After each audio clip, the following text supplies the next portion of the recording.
Hi, I'm Paul Skeith, and I'm a business lawyer practicing in Austin, Texas. I wanted to start sharing something a little different this year, something that sits at the intersection of business, law, and really long-term thinking.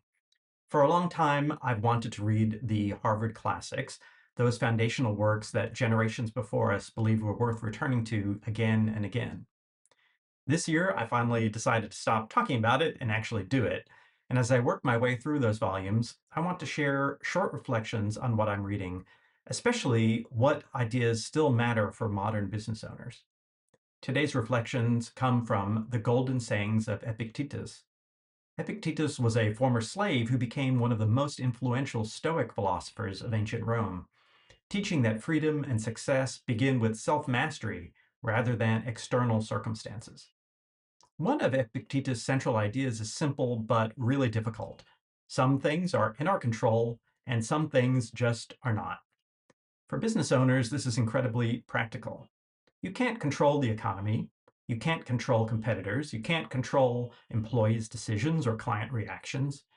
But you can control how you respond. You can control the systems you build, the standards you enforce, and the values you refuse to compromise.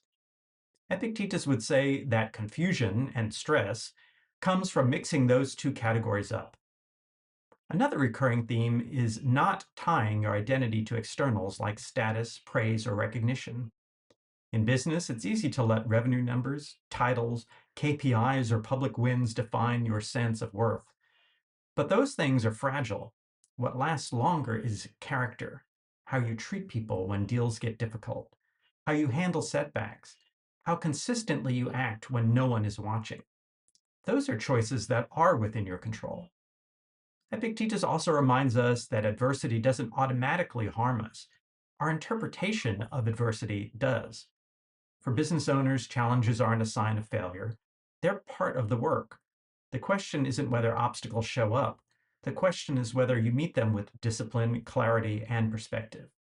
If you're a business owner, I think Epictetus offers something rare, a framework for staying steady in an environment that's anything but. If this kind of content is useful, I'll keep sharing what I'm learning as I work through the series. I'd love to hear your reactions to this and your own thoughts and experience in the comments. Thanks for listening, and I'll see you in the next one.